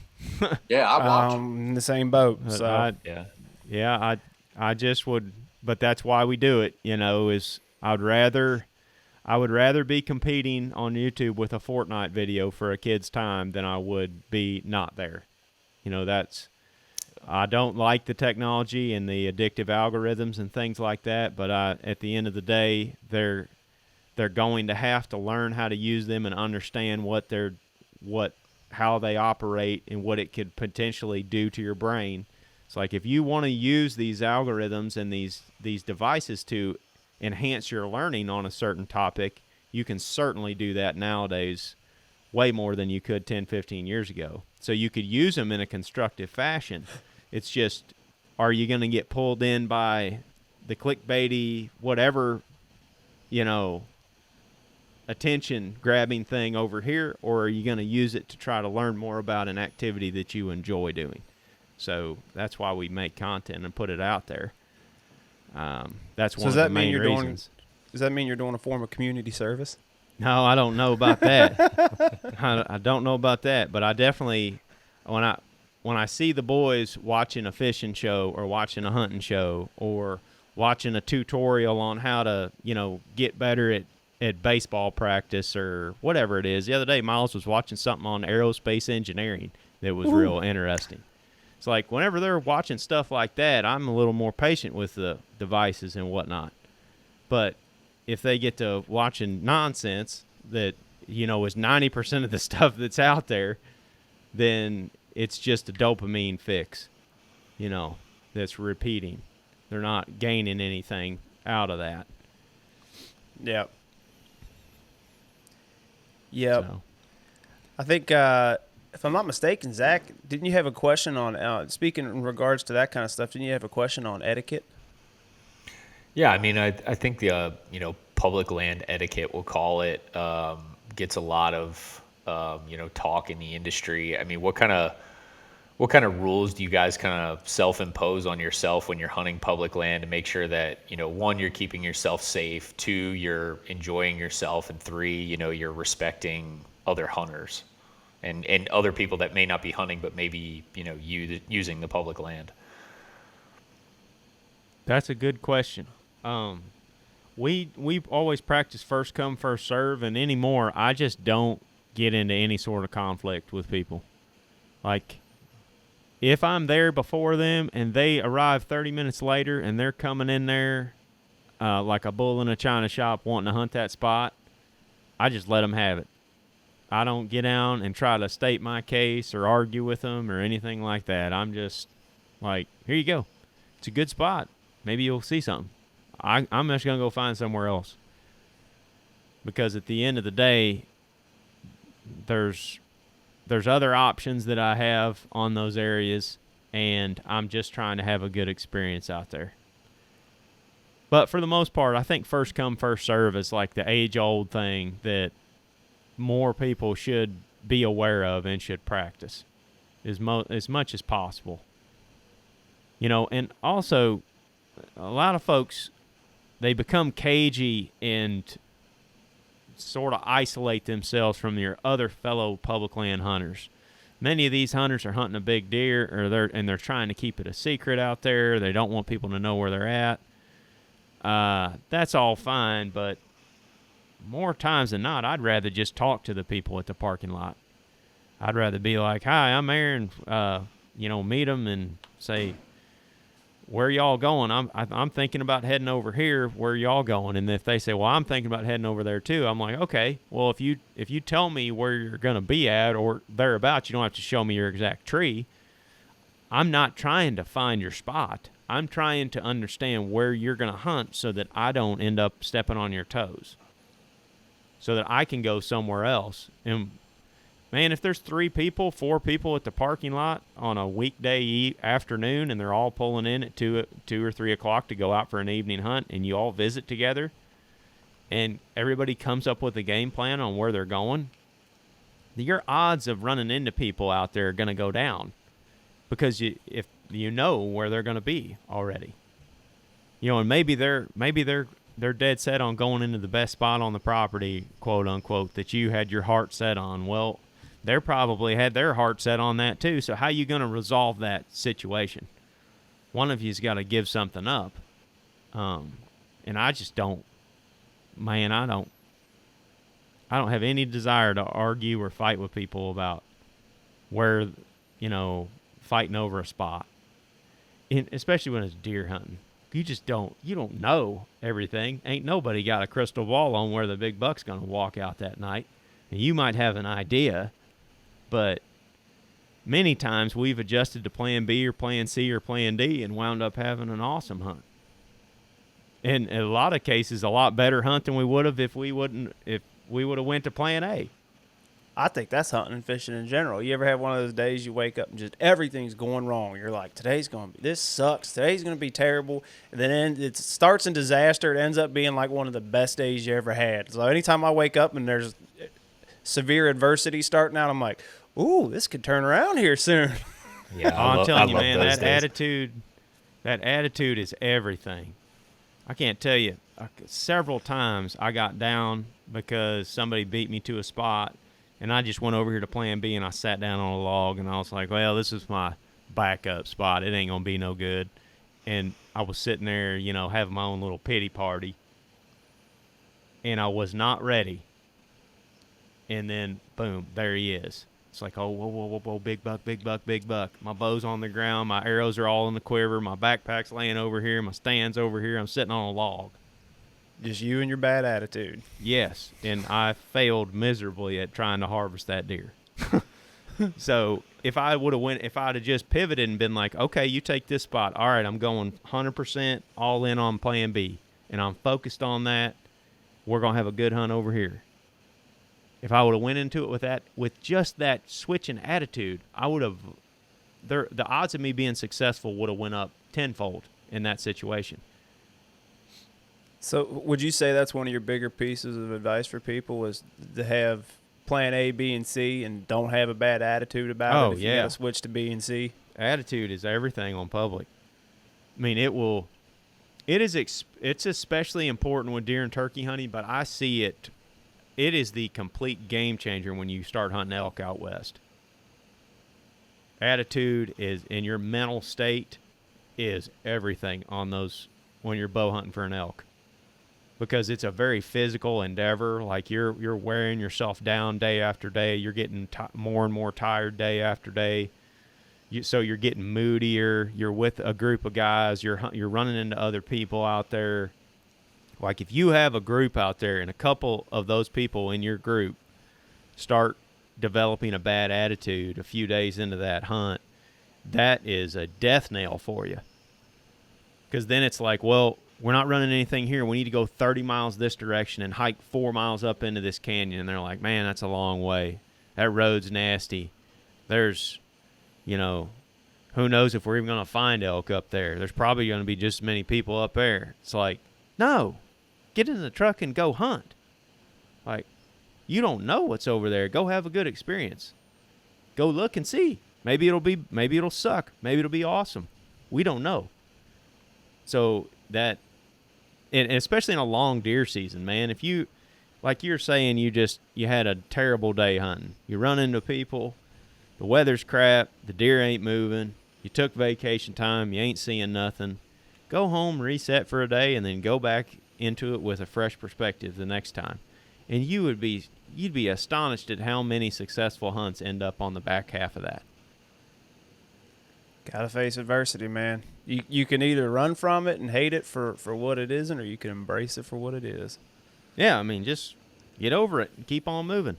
You're bow hunting a whitetail deer. It's freaking hard. Like, they're going to win 90% of the time. So just roll with the punches. Yeah, key word, though. You said you're bow hunting. Guess what? It means you ain't working. That's right. Yeah. You're doing something that's supposed to be fun. Yeah. So don't make it harder on yourself by, introducing all these, different perspectives and this pessimism. Just enjoy your time out there. We only have so much of it. Yeah, exactly. So anyway, that was my long-winded answer, Zach, on your question there. The main thing with etiquette is first come, first serve, for sure. Yeah. Does kind of when someone comes in on you at a spot and you just leave, does that come from like past experiences, or have you just always done it that way? No, I definitely didn't always do it that way. When I was younger, I would cuss and throw my hat and be pissed. When I was growing up and in high school and I saw somebody walking across the public next to where we were hunting, I'd call them every name in the book. I didn't know who they were, where they were from, what they were doing. I knew what they were doing, but I just eventually realized that this attitude was detrimental to me reaching my goals, and it wasn't helpful. So I just changed. There was one hunt in particular though where I changed my mindset almost 180. I think I was 20 years old or 21. I'd been hunting a specific deer on my dad's farm, and I had skipped a bunch of college and took off like a full week of work because I was working full time and going to college so I could pay for my college and for whatever other activities I was doing at the time, running around, whatever. But I took my week's vacation, and I was on the last day of my vacation. I'd been hunting the same tree on the farm all week waiting for this deer to show up. Long story short, he comes into the base of the tree, and I let him walk off. He gets out to 60 yards. I had no idea it was the deer that I was trying to kill. I had just been looking at pictures of him all fall. I had never seen him, like, with my eyes. And he's standing right underneath me making a scrape doing all this, and I'm looking at his G2s and thinking, man, they're only 8 inches. They're not. That deer in that picture's got at least 12-inch G2s. This is a different 10-pointer. So I let him right walk. Back at the technology. I let him walk off. He got up to 60 yards, and I pulled up my binos to have another look at him, and I was like, I'll be darned. That is the buck that I'm here to try to shoot. And I literally just had him at 10 yards, broadside. And I let him walk off because he wasn't quite as big as what I thought the pictures were, and I thought he was a different deer. I was so pissed off in that moment, I got down out of the tree, I stomped off, and on my way back to the truck and going to work that morning, I was like, I am never going into the woods with this perspective again. I am going to change the way I think about deer hunting, because I used to enjoy every aspect of it, and now I've got all this pressure on myself that is all self-imposed. I don't need this. Like, why? So I just, after that hunt, I switched the way I thought about it. And that goes with the same thing with running into people. It's like, hey, man, if you're dead set on getting in there and this means this is life or death if you hunt that spot, then by God, go hunt the spot. I don't care. I'll go 400 yards over here, or I'll go 800 yards over here, or 6 miles over here. I'll just go find something else to do. Yeah. I kind of had that perspective with, like, gun season in Kentucky, because when it is, I mean, it's smack dab in the middle of the rut. Like, this year it opens November 8th, which is nuts. But I used to get so mad, and I'd be like, after gun season, they're hard to hunt because everybody and their brother on their small pieces of land been running them around. And in recent years, I've gotten the perspective of, like, man, you know what? Give them a break for a while and get back after it. Like, you get to hunt, right? And then it turned into this thing where it's like, I kind of want, like, one of the bucket list things is, all right, I want to kill a deer in every month of Kentucky's bow seasons. You got September all the way through January, right? Like it's perspective. Yeah, what are the advantages of hunting after gun season? Food. What are the advantages? They're back on a food source. Food. Also, when you're hunting on public land after gun season, there's way less people out there. Yep. People will complain about hunting pressure to no end when they're hunting on public land. And I'm like, well, when are you out there? November 4th? That's when everyone else is. When do you think everybody else in the state is taking their week-long vacation to be out there? Well, November 1st through the 7th? Exactly. You go out to that same public area December 30th, and you're going to see a fraction of the pressure. It's funny you mentioned that because we asked Lee Lakoski, like, if you had to pick like a 1 or 2 week window to take vacation to hunt, when would it be? He said, as soon as seasons opens. He said, if it's me and you got to take vacation, I just assume take the rut off. Well, of course, everyone's going to roast him when he says that on social media because they're like, well, that's easy because you got all these big, nice farms, blah, blah, blah, blah, blah, blah, blah. But it's nice hearing it from your perspective because it's like, well, that's when everybody else, literally everyone else is hunting. So why would you want to go hunt when everyone else is trying to hunt the same piece of ground? Yeah, and it can still be good. It's just deer season's long. Oh, yeah. It's a marathon. It's not a sprint. There's all kinds of different opportunities to kill a deer throughout the entirety of deer season, especially in bow season. So, and you brought that up because I used to think exactly the same. Missouri's gun season comes in middle of the rut, and after the gun season was over, it's like, man, there ain't no point in going out there. Everything's dead. They're scared. They're not moving. Da-da-da-da. I would look for every excuse possible not to go. But then when I flip that coin around, I'm like, wait a minute. There ain't no people out here no more. The pressure has actually pushed deer into certain thick pockets. So now the deer they're not as spread out as evenly across the landscape, but they're extremely pocketed. And if I can find that pocket, I could see a ton of deer on every single hunt. And I could potentially even hunt those deer on consecutive days because there's no pressure on them. Like I could actually come up with a game plan and try to get in there and harvest a deer with 4 or 5 days in a row in the middle of December. When I know they're coming off the rut, they're not moving as much, they're going back to food, but they're way more predictable during that time frame than they are during the rut. I mean, there's all kinds of advantages to hunting after the gun season. Well, even private. Or like you said, first week of season. I mean, just depends. I mean, even private, Jay and I and Zach, we got a guy, he's got farms in Kentucky, and he won't even go near it in the month of November. And you know what happens? Everyone else around gun hunts, and where do you think all the deer goes? The sanctuary. Bingo. Right there. I mean, yep. You just can't have the attitude like you're saying. You got to have a positive attitude because I know guys that as soon as the first gunshot goes, that was my buck. That was him. Like, we kill 160,000 or 130,000 deer a year in the state of Kentucky. And if they killed every buck, like everyone says, there wouldn't be any of these hanging around on the wall. Like, they don't kill every deer. Like, people, and you just watch, like, my buddy JR, man, he's like, he'll just gets defeated during gun season. Now, granted, he was hunting this really big deer on a knock-on-door farm. This is kind of funny, but it was like 190 something, and he was hunting with his bow, and he said he heard a gunshot on the farm next door, and then he heard 2 guys go, "Oh my God, that thing's huge," and slam the tailgate. Like, that's how close he was, and it was actually his deer he was after. But with that being said, most times it's probably not. Yeah, it's definitely easier said than done. Yeah, most times it's. Yeah, most times it's not. It's easier said than done to have a positive attitude in a moment like that. I get that, but man, it's out of your control at the end of the day. What you do? There's nothing you can do about it. So you control what you can control. No, I mean, and everything else. Focus on what's important and knowable. Yeah. You can't. What's important and knowable and what's within your control. That is something. The 10 guys sitting on your neighbor's property slinging lead down range on opening day, that's outside of your control. There's not much you can do about that. So if it's starting to frustrate you, then you go play golf or something for an afternoon. Go play cards with your buddies. If you want to get frustrated, go play golf. Deer hunting game in 3 or 4 days. Yeah, yeah. There you go. You think you're mad now? Let's go that's play true. golf. Yeah. Yeah. It'll humble you We quick. like to take them little resets though. We like to, we always talk about it's time to hit the reset button, and almost, man, we have so much success after we hit the reset button.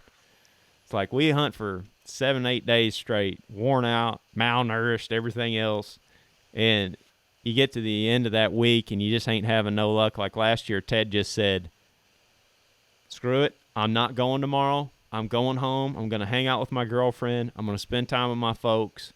I'll hunt in a couple days whenever I feel better. He's like, I do not. He said, we are just making so many bad decisions. We're our own worst enemy out here. He left, went and did that, came back, killed the biggest buck of his life the next day. Just went into it with a fresh perspective and was like, let's just be lazy this morning. We're not going to go in and hunt. Let's just drive up the road and see what we see where pressure's at. They drove up the road, big buck ran a doe in front of them into a little bitty plot of public, and they dove in there and killed one of them. It was just, I don't know what happens in the mind, but I know it works. When you go reset, get a good meal in you, get a good night's sleep, then you come back to it with a fresh perspective, you're mentally sharper, you're back to having fun again, and then boom, stuff starts to fall together. Yeah, it's your mental capacity. I mean, yeah. They've done studies on it recently, like talking about professional athletes and how, let's just take baseball, for example. They get into a game. Well, the human mind's built to handle X number of decisions a day. Well, social media and the internet has, probably doubled that number. And all these guys have social media, internet, all that stuff. So you got your mind racing and all that before the game. Well, that could adversely affect you because you have a dip in production that night on game night because your mind's not clear. It's not sharp. So, like you said, reset button. Get rid of all the distractions, man. Just go relax.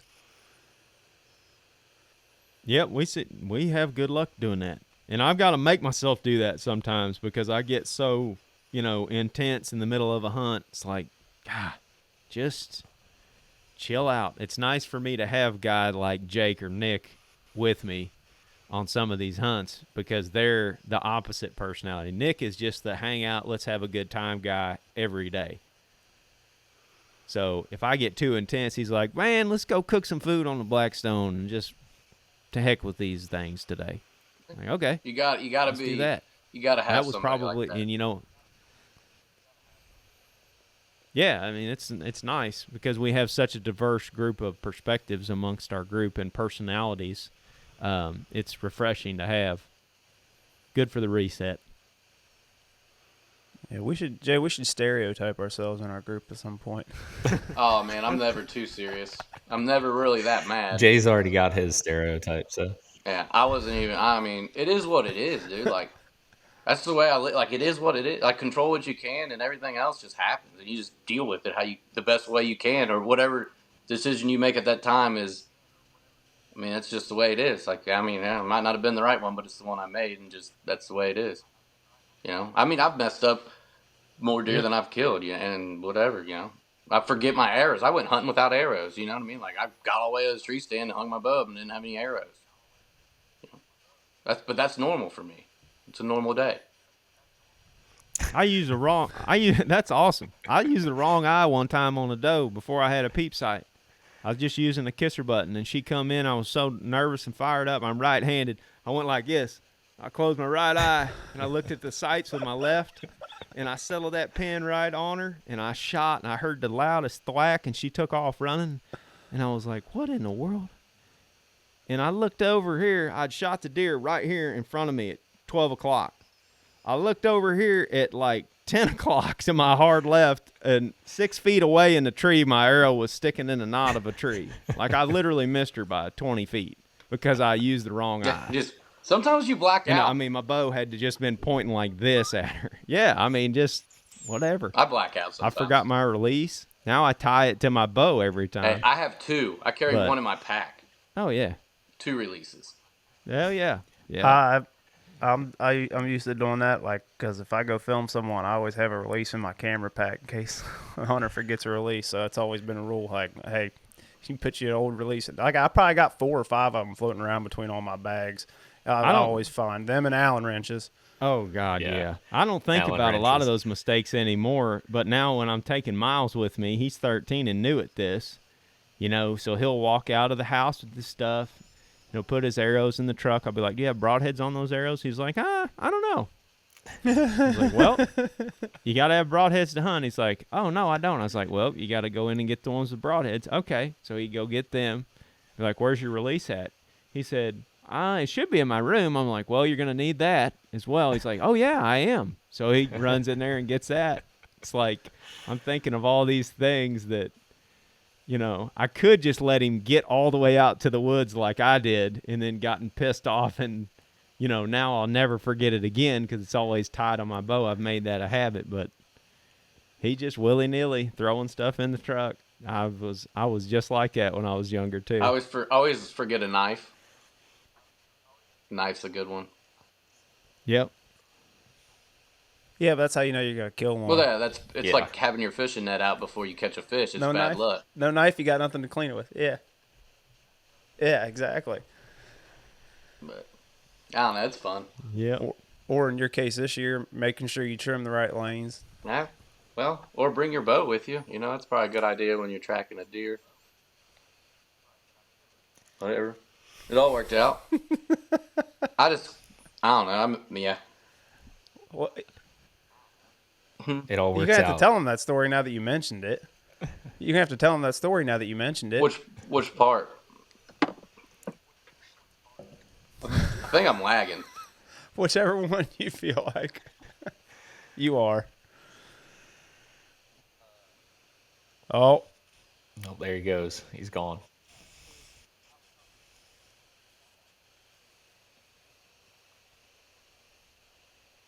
Yeah, I think so. I was hunting this deer right here. Anyways, whatever. I've had him pretty pinned down, and I was ready, man. Like, I even took my pole saw. I cut lanes like a month before season. I was gonna get him, and then I climbed up. I went there I think it was opening night. Well, it was close. It was the first night I could hunt, and I got in that tree stand. I was like, man, there's one limb I forgot. Like, I was like, it'll be all right. I ain't gonna hit that. And then, sure enough, like, he comes in, and I hit the limb. I got a trail cam picture of the deer, a cell cam picture of the deer standing there, and my arrow underneath him, looking around where I hit the limb, and it went boom, like that. The arrow's facing me, and it's just like, I'm so mad, you know what I mean? But I'm like, I can't move. Like, he's still looking around. He doesn't know what happened. He didn't smell me. He didn't see me. He just heard something. So I'm like, I'm just gonna wait, let him walk off. And whatever. He walks off, and I was like, I'm gonna get another shot of him about 30 yards. So now I'm panicking. Right now I was not thinking clearly. I'm gonna rush. I'm gonna pop him at 30. Well, that was dumb because I hit a grapevine that I wasn't paying attention to. So I've hit, like, boom, boom. I made a bunch of noise, and this deer's like, what is going on? Like, he doesn't even know. So he just walks off. But a couple of days later, I get him back on my camera, and he shed his velvet. He wasn't full velvet when I missed him. And he comes back in, like, same thing, perfect. But I cut that limb. It was gone now. I cut it. It stops in the same exact spot, and I shoot him, hit him pretty good. Hit him a little low, but right in the pocket. I got him. Like, I was like super, super excited. Like, dropped my bow out of the tree. I don't think I hit a step coming down. Like, I was just poof, all the way on the ground. And he ran out towards a pipeline, like an overgrown pipeline. I was like, the way he was bulldogging, you know what I mean? Like, when he was running, because I hit him low, he was just plowing. And I was like, he's done. There's blood everywhere. And I didn't bring my bow. I was like, he's laying right out there. And I walk out there, and I can see his rack. Turns. I was like, oh, man, he's not dead. And then he, like, stands up. I was like, I'm like 25 yards from him. I'm like, this is so bad right now. Like, I don't have my bow. Like, I could shoot him right now. I was like, my bow's tied to the rope still on the tree. Like, I don't have it. So I go running back through the woods. Like, I'm running like a caveman through the woods. Then I get back there. I'm out of breath because I'm out of shape. I get my bow. I'm running back, try to see where he goes. Like, he's going to run off. But by the time I ran and got my bow and ran back, I could see his rack, and it was laying over. He was dead. I didn't have to shoot him again. But I just didn't give him any time. I gave him like 30 seconds to die. I ran after him with no bow. I got super excited, man. And usually I don't do that, but I guess where I've like missed him and everything, I was just worked up. I got him though. That's what I matters. do dumb And if things like that a lot. yeah. That's why I said resident idiot. Yeah. But I always get lucky, man. Like sometimes I get lucky a lot of times. Hey, I'd rather be lucky and good any day. Oh yeah. But I don't know, man. It's just I don't know. You got to maintain a positive attitude. You know how it is when you miss a big deer. Like you're just like, oh, I want to jump out of this tree with the arrow.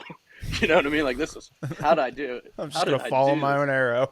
Yeah, I'd shoot myself, but I'd miss. You know what I mean? Like but like, and you just like come back like 3 days later. Like you got to get back. Yeah, I was like, I got to go back. Like he doesn't know what happened. You got to be positive, man. Like you said, just and sometimes most times they probably aren't coming back, but you just got to read the animal. Like he didn't smell me, and that's his number one defense. Like even if he sees me, he doesn't know what I am. You know, it really, unless he gets a really good look, right? But if he smells me, 100% knows what I am. So as long as he didn't smell me, he didn't see me.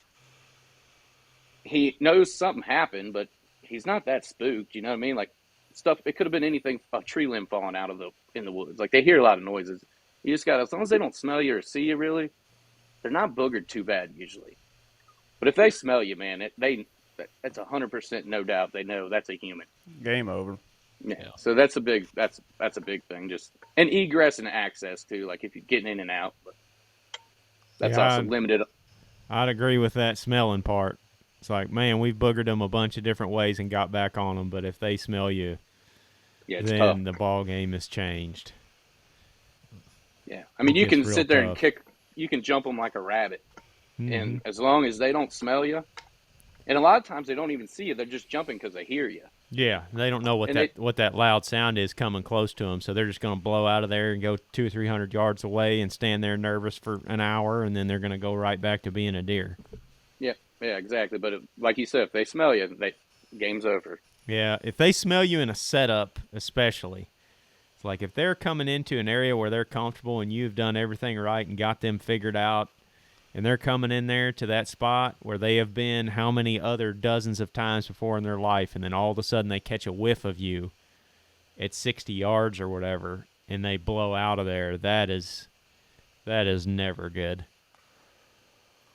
Never got on them in the same spot in those situations, but many had several situations very similar to the one you're talking about, where they just don't know what that is. It alerts them enough that they know, well, I'm going to kind of step out of here because I don't understand what's going on, but they don't know. Yeah. I mean, you've watched deer scare deer. Yeah. Oh yeah. Or deer blow at other deer. I've had that happen. Yep. Because you're like, what? I know they can't smell me. Like, what are they blowing at? And then all of a sudden, here comes another deer, and you're like, well, that's silly, you know. Yep. But they don't. I don't think they react like people are like, oh, this she blew a bunch. Like, does it affect them? Yeah, but not the way we think. Like, you think a doe blows, it's over. Like, a lot of people have that. Like, oh, I got busted, it's over. But deer blow all the time at all kinds of stuff. Like, I've had them blow and then. We spooked right 5 does out of on our access into a stand one night. They all ran up in the middle of this bedding area in the CRP field, and they just stood there and blew for 30 minutes while we were climbing up in the tree. You know, and the pessimistic side of me was like, oh, man, this ain't good. They're just standing there watching us climb up in this tree. They're blowing. They're running all over. That's right where we're expecting the bucks to come from. And then we sat there, and we ended up, this is no kidding, we saw 15 bucks stand up in that bedding area that night. Literally within 10, 15 yards of where all those does were at. There was bucks standing up everywhere. Like 2 hours went by, and then all of a sudden here, zoop, one stood up. There's a buck. He's making a rub there, and then, oh, there's another one over here. Here comes another one right out of that drainage where those does went into a while ago. Like, they weren't even phased. I bet half of them didn't even stand up when them does run through there blowing. They know. Yeah. Hey, I mean, look at the bright side. All that blowing gave you good cover getting in. Your noise didn't matter. Yeah, it ended up helping. Took the focus off of us for sure. You know, if them bucks are in that bedding area, they're probably just staring at those does like, what are you all talking about? They're not looking over there at us. That's like using a decoy. You got them fixated on something else. Yeah, yeah, The decoy's a double-edged sword. yeah. It can be really awesome, but It I've make also you or seen break you. Yeah, it's when you're swinging for the fences. It's the last like ditch effort on. They're fun though. When a buck comes into them, it's so fun. But I've had them where like does will come and they just hate them and they Oh, just yeah. blow at them. But I'll still go do it. I just like to do it. Yeah, same. It's sometimes they work great, and sometimes they just were the worst idea in the world. Yeah, like who thought of this? Yeah. Yep. We're gluttons for punishment as deer hunters. Yeah, you have to be. We like a sport that'll tear you apart mentally. Yeah, that's true. Absolutely tear you apart. Well, only if you think about it. that's true. I mean, I still keep going back. Yeah, we all Ain't do. stopping me. Yeah, and then we all sit around and talk about it like this. Yeah. It's therapy, group therapy, It is. Most people pay for therapy. Yeah, yeah. Well, we pay for it. Don't kid yourself. Yeah, not other ways. How much does a new bow cost? How much does a climber cost or saddle? We pay for it, buddy. Hey, it can be as expensive or as cheap as you want it to be, man. Yeah. That's what's good about hunting is there's no price line, right? Like you can kill them sitting on the ground with a recurve, or you can buy a $6,000 crossbow in every tree stand known to man and wear whatever camouflage you want, or you can wear blue jeans and a flannel and shoot them too. It's just what you want out of it, man. Yep. That's right. Well, we're running on 2 hours here, guys, and I actually do have to work today. So, is anyone else have any other questions? I've got one question, but I think you can edit it out. Are you talking about Arkansas for the sleeper public land state? That's one of them. Yeah. Yeah, I think Arkansas is really, really because everyone just goes to Arkansas to duck hunt. Yeah. But there's a lot of good deer in northeast Arkansas or wherever those mountains are. Those Yeah, arcs. Arkansas, Texas, Louisiana, Tennessee, parts of Tennessee, there's not a lot of deer hunting pressure for whatever reason. And when we hunted in Georgia for deer, we heard horror stories going down there, and I saw one hunter in the woods all week. You killed a big one with a muzzleloader in Georgia, didn't you? Yeah, killed a 2-year-old buck, then killed a hog, then killed a big buck. Yeah, that one buck was real big. Yeah. My favorite hunt that you did was when that was so cool. You were hunting by the lake, and it was like 160, I don't know how big it was. It was a big deer. And you got out of your tree stand because the deer skirted you, and you got down. I think it was you and Ted or something. You got into a blowdown, like wrapped that around on that hill, and shot that deer on the ground. Yeah, that's me and Gooch, our intern. There he is right there. He's in the corner. That was some cowboy stuff. I like that.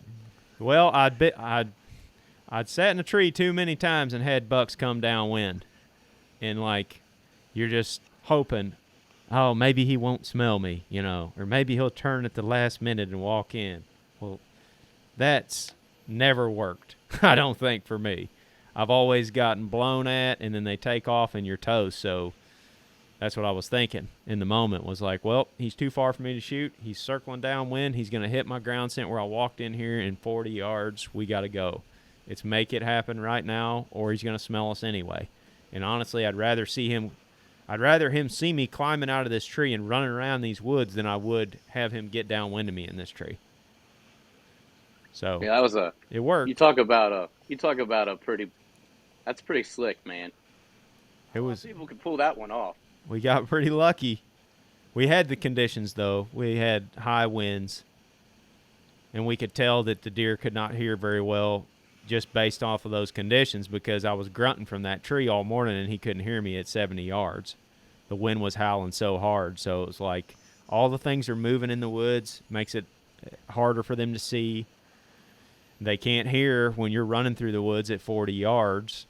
50 yards right over the ridge, they can't hear you because everything is just, wind's blowing so hard. So we've noticed we get away with a lot more in windy conditions. If it would have been calm and crunchy, there ain't no way we would have been able to do that. It worked out. That was pretty awesome, though. Yeah, that was a fun one. Yep. Zach, you got any last questions? My last one, only one I got left. When you guys, you're grinding on public land, say 7-8 days, whatever it is, does it kind of ease your mind to go and hunt private for a day or two or whatever, just because you're not going to be dealing with guys walking in on you, and you kind of know the situation that you're walking into? Sometimes, yeah. We don't do it. We don't hunt private super often, but I have that feeling when I go up to the farm with Miles. I'm like, we're going to go up, we're going to have fun, bring some snacks. I know right where we're going. We're going to park on this road, we're going to walk up here, we're going to climb in this buddy stand, and we're going to be comfortable all night. And we're probably going to get to see some deer and hear some turkeys fly up, and yeah. It's nice to just be able to relax and go do that. That is the advantage. Doesn't matter where you hunt, if you're going to be successful at it, private or public, you're going to either have to put the work in early and ahead of time on private land to get everything set up, or you're going to have to put the work in day of on public land to get back in there and get, your hanging hunt set up. So, like, yeah, it sucks when it's in June and you're sweating your butt off and you're full of ticks on the farm and you're trying to get this double stand hung without killing you or your other 3 buddies that are helping you. That really sucks that day, but you reap the rewards of it next fall when you don't have to worry about any of that stuff and you can just walk in there and climb up in there and have a good hunt. Yeah, it's probably like getting home at the end of the day with a long day of work. You sit down, you lazy boy, eat you some Cheetos. Yeah. Watch some TV. Cheetos. Relaxing. Cheetos are gross, dude. I got 3 little girls that love Cheetos, so. Cheetos or cheese puffs? Both. Puffs I can get down with, but not the Cheetos. Cheetos are better than puffs.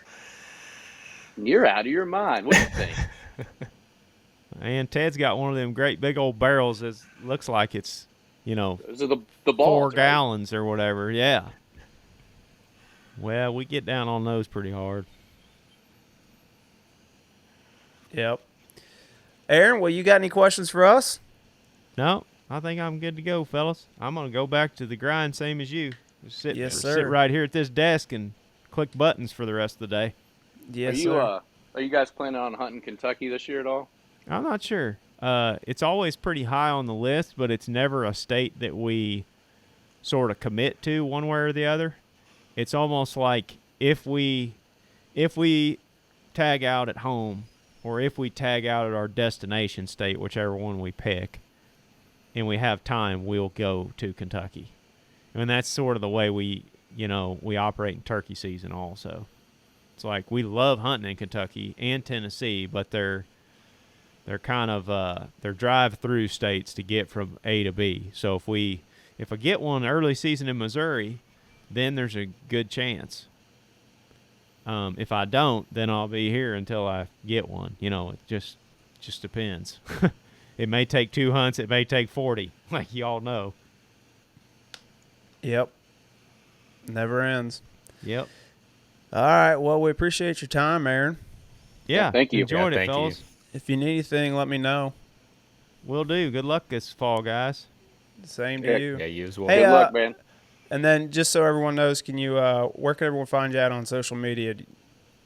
You can find us at The Hunting Public on Instagram, Facebook, TikTok, YouTube. Okay. Or thehuntingpublic.com.